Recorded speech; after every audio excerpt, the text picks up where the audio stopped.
Hey guys, Darren Benton again with Performance Motorcoaches. I want to do a ride along. We did a ride along in a show hauler back several months ago on it was an older body style Cascadia. This is a new body style Cascadia, also with the Allison. I want to show the integration with the Allison and the Detroit Assurance package. So come on inside.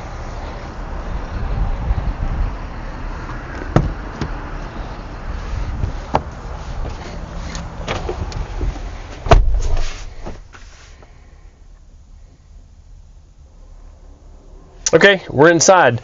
We'll first kind of start with just the driver basics. The older rigs had a little pedal for the tilt and telescoping. This one has just a little handle. I actually kind of preferred the older little foot pedal down here, but makes it pretty darn comfortable. Put this kind of wherever you might want it. Easy to get to. You kind of position it so you see your dash layout and such. We'll lock it into place. The air ride seats on them. They are heated as well. Like I said, these are actually an aftermarket seat that Renegade has brought in and put them on top of the factory pedestals. Ultra leather that matches all the rest of the furniture. These guys are adjustable, so if you want them a little bit further up, just roll the little gizmo underneath. And basically that's kind of how they operate. Really easy to see out of the whole cab itself. You have upper and lower mirrors. I personally don't spec mine with the spot mirrors up on the hood. I think they kind of look goofy. So I feel like I can see everything I need to see out of here. All the Renegades will be spec'd with the backup camera and the side cameras. There again, me personally, I'm not a fan of the side cameras. I feel like I can pretty much see everything I need to see out of the backup camera and the side mirrors and such, but very easy to see out of. One-piece windshield. That's new for the new 126 Cascadia and also the 116 Cascadia. Like I said, all new dash, all new door panels. A little bit different seals on the windows and such, but very for a truck to be able to see out of this. Not quite like a Class A, but so many more benefits. The safety factor. Small features like your dash air conditioner. The dash air conditioner in this is going to work far better, going to perform far beyond any type of other diesel pusher out on the market. Easy to read and perform dash layout and such. Just nice, clean, and then of course huge walk into the back portion of that. Do have steering wheel controls on here. As far as your cruise control and a few other little features to be able to go through the menu up on the dash itself. No automatic headlights, no push to start. I don't think you'll see that in trucks for quite some time. I just really and truly think that push to start, automatic headlights are just, it'll be a thing maybe in 10-15 years, but it's just, those are not of dire importance in this industry. We buy these things, and I feel like we're pretty lucky to be able to get the Cascadia in this configuration with the heavy front axle and the double frame, because ultimately one fleet company will buy more trucks than we will ever touch, as far as any of the truck chassis manufacturers. So happy to get that. We'll go ahead and get it fired up. So the dash will do some initialization. At times you'll hear some buzzes and bumps and whatnot. So go ahead and get it started, let the dash initialize. We adjusted the tire pressure sensor, pretty sensitive. The tire pressure sensors are actually, the monitoring system is actually built within the dash. Previously it was a separate Bendix control system. You had a little monitor on the dash. It worked fine. This is fully integrated in the dash, kind of tit for tat. We've adjusted the tire pressure several times this morning. A little bit sensitive. We might have to go back for one more adjustment, but it is nice to be able to have the tire pressure and the monitor, the tire pressure and the temperature monitoring on it. Probably the number one is obviously your steer axle. That's a dire concern. You lose a steer, and safety gets compromised in a hurry. So definitely it can be a potential problem. This particular shifter right here is the same as the old, I don't know if you can kind of see that through there, same as the old DT12 transmission. And the first time I saw one of these, I knew the truck was supposed to be an Allison, and I saw that, and I was pretty surprised to see that. But this is the same shifter, whether it's the DT or the Allison. So this kind of makes it more seamless, kind of look a little bit cleaner and nicer. It is your engine brake as well. So basically off, 1, 2, 3. And it will integrate with the transmission as well. Start to slow the truck down, does a great job. Even going through traffic, just one click. So if somebody pulls out in front of you, you don't have to press the brakes. That makes it pretty handy, pretty nice. Go ahead and give us a little air conditioning today. It's a little indicator right there, lets you know the compressor's on. We'll get that going. Of course, a vast array of gauges, and then there are electronic gauges to be able to broadcast up there. I won't bore you with all that, but basically, they've integrated. They also did, I don't know if you can see this, there's a little blue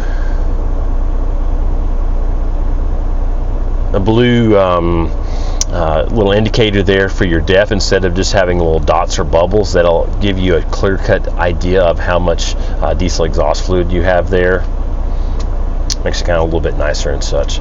And then you do have an indicator on your dash to let you know your engine brake is on. A little green button right there. Turn it back off. Like I said, we got one tire that's a little over that 115 mark. We'll get it dialed down back here in a bit. Headlights over here. You pull the headlight switch to be able to activate the fog lights. I typically like to run the fog lights at night just for additional light, just kind of right underneath here. Pretty simple layout elsewhere. Parking brake, hazards, just kind of your key features there. Renegade is a little bit different on the camera setup. So basically, turn this guy on and off right here. There's a little dot right there. So go ahead and turn that on, leave that on. The only thing that's a pain, like I said, is it every time you turn your turn signal on, it'll interrupt that. Axle locks here to be able to lock your front to your back, and then be able to lock left to right. And then there is a switch there to be able to drop the air out of the rear airbags. That's the only time that would be exceptionally handy, is if you had a big, huge trailer and didn't want to have to, jack it up manually, or if you were at a slope campground and need to be able to lower the back of the coach to make it a little bit easier to actually level the coach out itself. A little USB port right there. We'll have to get that thing tightened up. A little USB port that integrates with the stereo itself. So we'll go ahead and go for a little test drive. Put the seat belt on. And it is imperative with these units, you really have to cover the brake. If you just lightly press the brake and put it into gear, it won't go into gear. So make sure you really cover the brake, put it into gear, and release the park brake. We'll go for a little test drive. Hopefully the microwave or the microphone doesn't get, so that was right. That was a pretty good indication. It just didn't like it. I got to push the brake a little bit harder and then put it into gear, and we should be good to go. I'm actually going to drop this down so it doesn't rack with the microphone itself. Doing some road construction here at the dealership, so hopefully we can get poked out of here without having any major fits.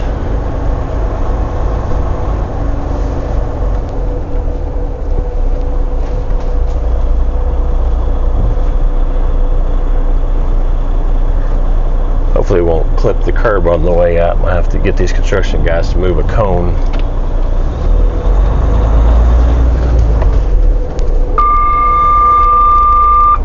So the first indicator you heard there was a blind spot monitoring. As we were pulling out of the gate, I caught the right gate, so that's what you were hearing there. Typically the blind spot monitoring, only if the turn signal is on, will give you an indication if something is right next to you. If you're just passing by something on the road, typically won't give you any kind of notification. Engage the engine brake. really smooth. The Allison transmission is exceptionally smooth compared to the DT.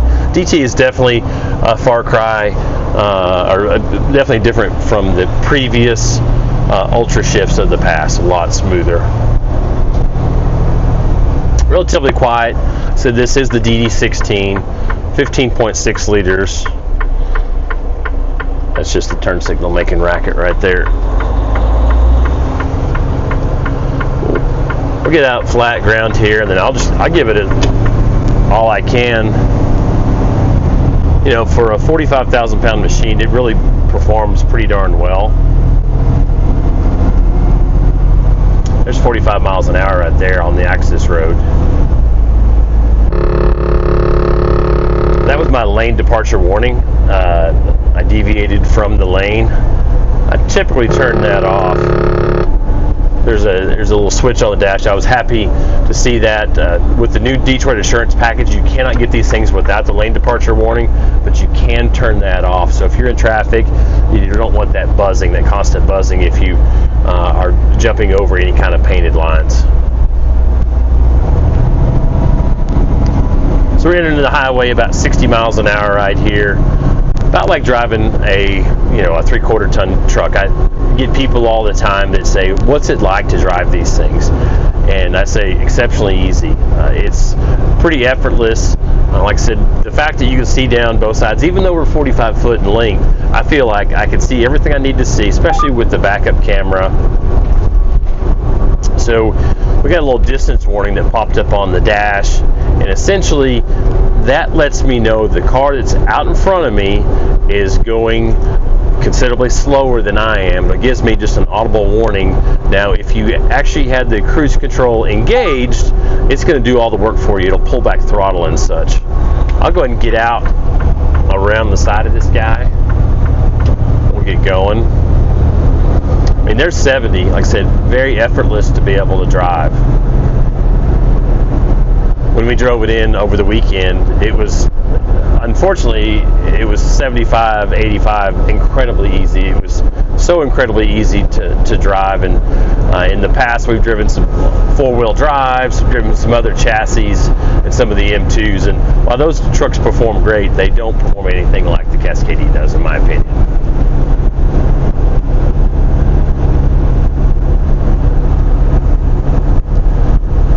So in order to engage the cruise, the engine brake has to be in the off position. So we'll come along here, turn the cruise on, and see what it does for us. Actually starts slowing up, and it picked the vehicle up. There's a truck pretty good ways up in front of us. You can actually adjust the following distance. See if I'm smart enough to get to that menu there.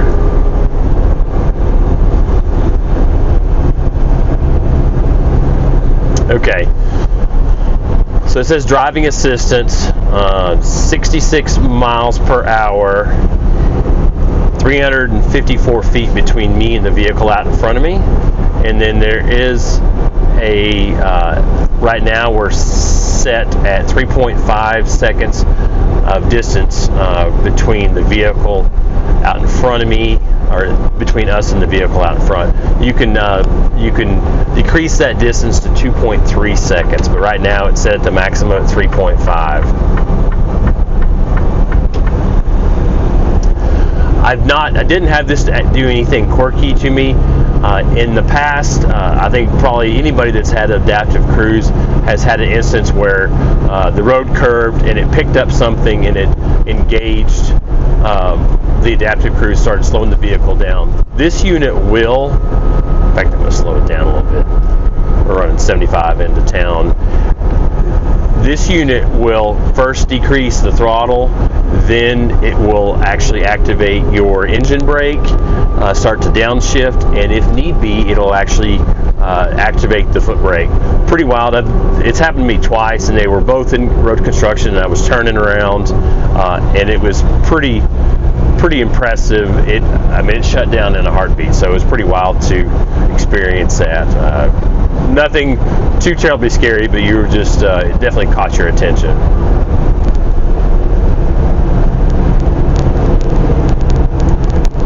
So there is a little LED indicator on the A-pillar over here that lets you know if there's a vehicle that's there. Fortunately, it's not lit up right now. Let me see if I can't get a little bit closer to the wall here.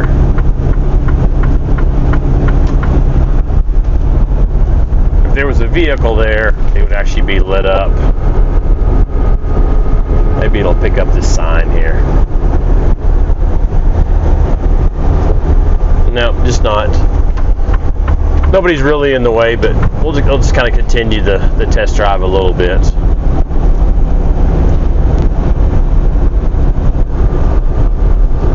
Impressive to have the one-piece windshield.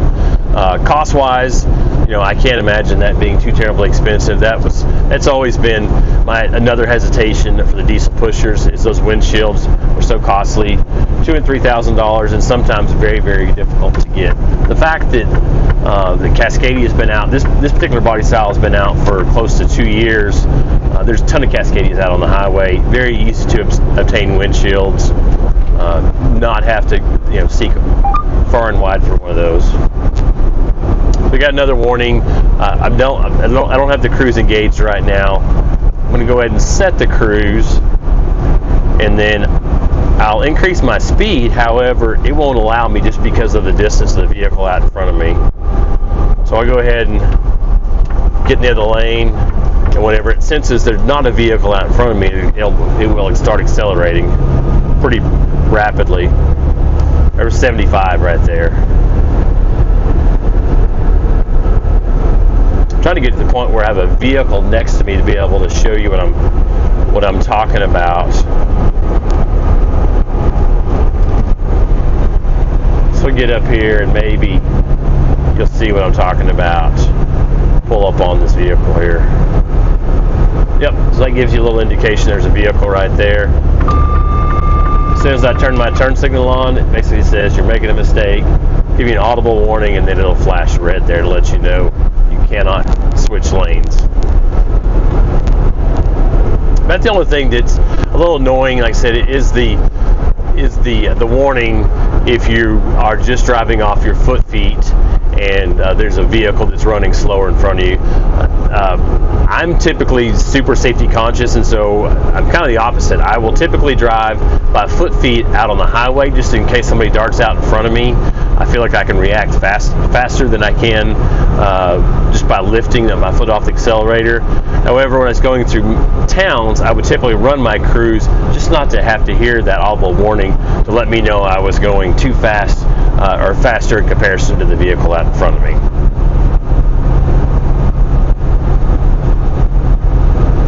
Relatively quiet. It's always windy in West Texas. It's probably, but however today we're probably 15-20 mile an hour wind, but really, really quiet. You can't hear the wind at all. Obviously you can hear the engine itself. Most of these rear ends, you can actually hear the rear end. I don't care what manufacturer it is, Freightliner, PACCAR with Peterbilt, Kenworth, Volvo, you'll be able to hear the rear ends of these, just the way it is. I'll go ahead and X off the interstate here, or the freeway here, just to kind of end the video once we get stopped here at the light. I just kind of wanted to share a little drive along video with you, kind of show you what it was all about. I'm going to go ahead and engage the engine brake full on. We exited running 65, and that was just because there was a pillar back there and my turn signal was still on. I've not touched the foot brake at all. We're going up to a stoplight right here. It's all the way down, and I'll give it a little bit of brake now as we come up to the light itself. But there again, great vehicle. I'm super excited to get more of these in my hands. I've got several that are coming down the pipeline. I think that if anybody drove the Cascadia, it'd be difficult to choose another vehicle outside of this. Thanks for riding along. I appreciate you guys always coming out. Make sure you guys like and subscribe. This is kind of crazy video day for us. I think we've done 4 or 5 videos between last night and tonight. We'll continue to do some more. Try to stack those videos up on YouTube, and then try to do some links on Facebook as well. Make sure you guys keep on coming back. I appreciate it.